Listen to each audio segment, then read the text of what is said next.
2-3 দিন করব এত মাছ। আর ছেঁড়া কাঁচা লঙ্কা দিয়ে দিয়েছি। দেখ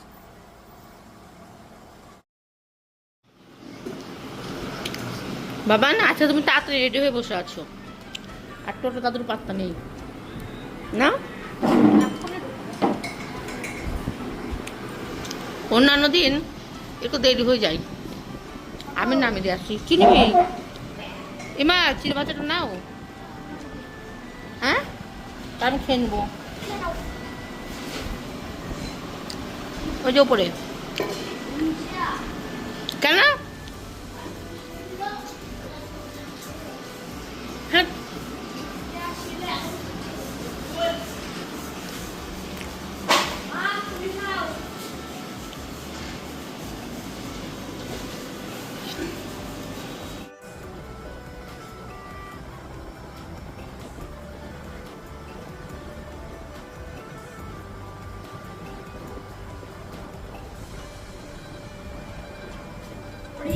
নিচে হয় আলু ওইটা দিয়ে এত সুন্দর টেস্ট হয়।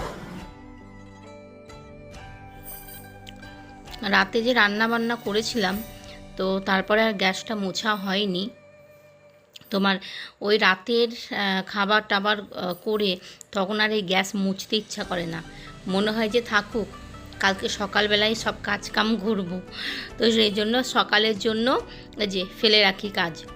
আর টেবিলটা ওইদিকে মুছে নিয়েছি, এখন গ্যাস ভালো করে মুছে এই যে 1 কাপ চা করলাম শ্বশুরের জন্য। আর সকালবেলায় চা করেছিলাম 2 কাপ লাল চা, 1 কাপ আমার জন্য, 1 কাপ আমার ছেলের জন্য। ও তো সকালবেলায় কিছু খেয়ে যেতে পারে না অত সকালবেলায়, তো পরে শ্বশুরকে যে 1 কাপ চা করে দিলাম। আচ্ছা, চা কি তোমরা খাও? ছেড়ে দিয়েছো নাকি? চা আমরা খাই লাল চা, আমরা দুধ চা খাই না। রিককে লাল চা করে করে দিই, তারপর পরে দুধ চা করি। এটো কাটা মুছে কেন? দুধ চা মানে কি? দুধ চাই আমি খাই নাকি? হ্যাঁ, তুমি তো সঙ্গে নিয়ে আসলা কফি দুধ, বললো যে ফ্রিজে রাখলাম। আমরা তো দুধ চা খাই না, আমরা লাল চাটা যে রিককে করে দিই, তারপরে দুধ চা পরে করি। যখন লাল চা করে দিতাম তখন আমার শ্বশুর বলতো যে দুধ চায়ের কথা, তো সেই জন্য আমার ছেলেকে লাল চা করে দিই, যে এটো কাটা মুছে পরে আমার শ্বশুরকে চা করে দিব। তো দিই, তো দেখো কতগুলো কথা শুনিয়ে দিই। স্নান করে নিলাম, আর হচ্ছে এখন যাবো ফুল তুলতে। আজকে বৃহস্পতিবার, ফুল অনেকগুলো ফুল লাগবে। সকালবেলা একটা ভাই দিয়ে গেছে, তো ফুল তুলতে যাওয়ার আগে আমি একটা সানস্ক্রিন অর্ডার করেছিলাম এই যে অনলাইনে। এখন সানস্ক্রিন মেখে তারপরে ফুল তুলতে যাবো। এই লাইটটা অন করে 11টা বাজতে 5, পুজো দিব, তারপর রান্না হয়ে যাবে।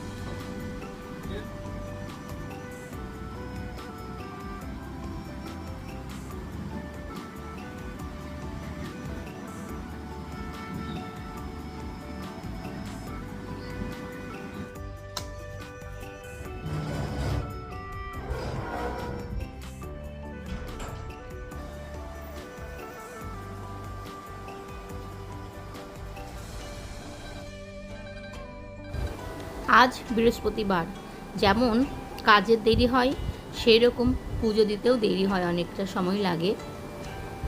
তো বৃহস্পতিবারটা না কোথাও যেন এক কুঞ্চি নোংরা পড়ে থাকলে একটা মনের মধ্যে খুঁতবুদি লাগে।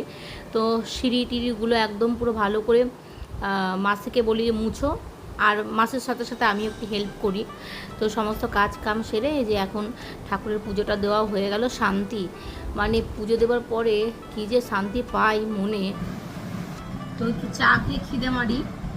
তো প্রতিটা দিন আমি পুজো দেওয়ার পরে একটা করে পরোটা আর একটু দুধ চা খাই, কিন্তু ওই ময়দা না সহ্য হচ্ছে না পেটে, একদম পুরো তল পেট ফুলে হাঁটতে পারছি না, গ্যাস হয়ে যাচ্ছে।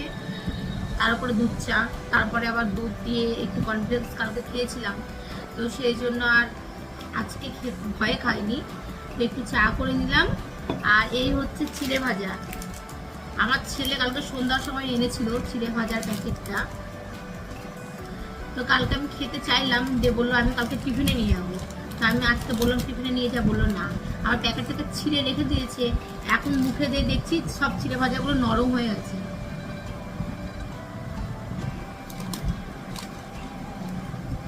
আজকে এই যে 4টে টব নিয়েছি, আর গাছগুলো কবে কিনেছি, টবের জন্য লাগাতে পারছিলাম না আর মাটির জন্য লাগাতে পারছিলাম না।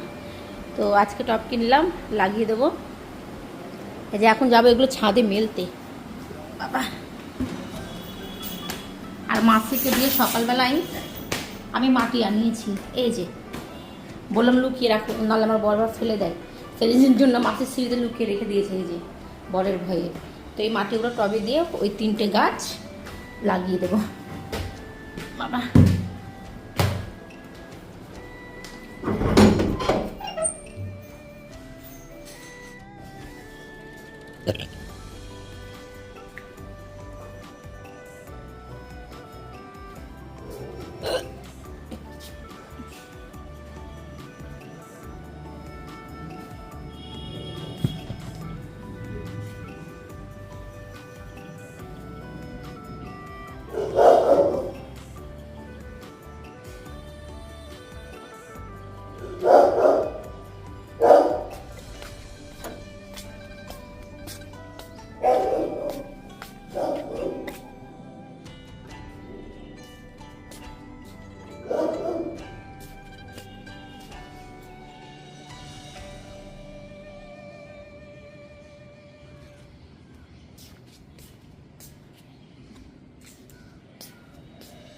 এই গাছটা এমনি একটা ডাল লাগিয়ে রেখে দিয়েছিলাম টগর ফুলের, যেমন তেমন করে। তো ভাবছিলাম যে হবে কি হবে না, ভেবেছিলাম যে হবে না।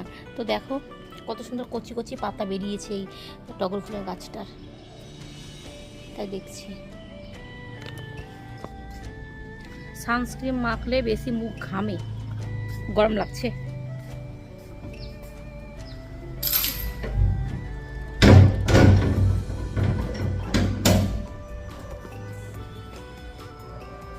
মুখ ঘামছে, গরম। ওগুলো মাছ কিনেছিল, সব মাছগুলো মারা গেছে, আর এই একজন বেঁচে আছে। তো এই হচ্ছে ইলিশ মাছ আর পদ্ম পাতায় মাছ দেখতে কি দারুণ লাগে না? দেখো কতগুলো মাছ। তো এতগুলো রান্না করব না, ইলিশ মাছের যা দাম, কিছুটা করব, কিছুটা রেখে দেবো। একবার ধোয়া হয়ে গেছে, আর একবার ধুয়ে নেব। ইলিশ মাছ আর খাসির মাংস বেশি ধুলে স্বাদ চলে যাবে।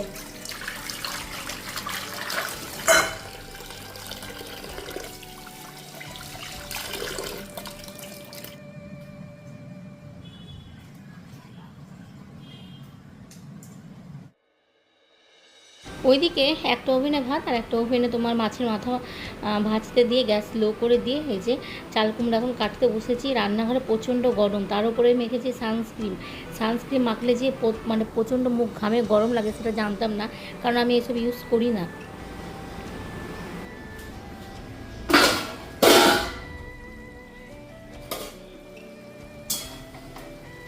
পাঁচ ফোড়ন দিয়েছিলাম তেলের ওপরে, কাঁচা লঙ্কা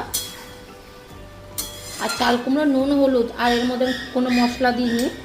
আর ইলিশ মাছের মাথাটা ভেজে নিয়েছি, এই দেখো।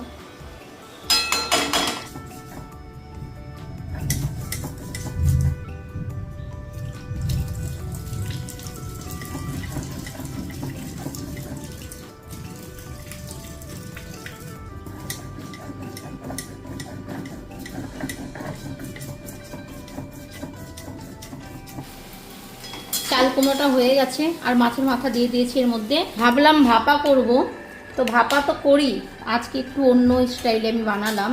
প্রথমে তো কালো জিরে ফোড়ন দিয়ে তারপরে মাছগুলো ভেজে নিয়েছিলাম। মাছ ভেজে তুলে নিইনি, এপিট ওপিট করে ওর মধ্যে আমি যে সর্ষে বাটাটা দিয়ে দিয়েছি আর ছেঁড়া কাঁচা লঙ্কা দিয়ে দিয়েছি। গ্যাসটাকে লো করে দিয়েছি, আস্তে আস্তে হোক। আর বাইরে পড়ছে বৃষ্টি, এখনও অ্যাঞ্জেলের ভাত হয়নি, অ্যাঞ্জেলের ভাত করব। এই যে বাইরে বৃষ্টি পড়ছে, আর আমার বর মানে মাথা মোটা তো সেই জন্যই দেখো ব্ল্যাঙ্কেট আজকে ধুয়েছে ও, কারণ নেই অকারণ নেই।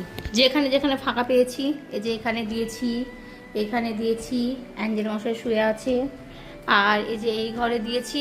আর আমার বর আজকে দেখো সব তো সব রোদে দিয়েছিল, সকাল থেকে রোদ নেই, তাও এই বৃষ্টি পড়ছে, ব্ল্যাঙ্কেটটাও আছে কেচেছে। আর এই যে এইখানটা দিয়েছি, এইখানে দিয়েছি, এই ঘরের অবস্থা সব দিয়ে দিয়েছিল বাইরে। তো এখন এই ঘরটাকে গুছিয়ে নেব। তো রান্না বান্না হলো এখনকার মতো।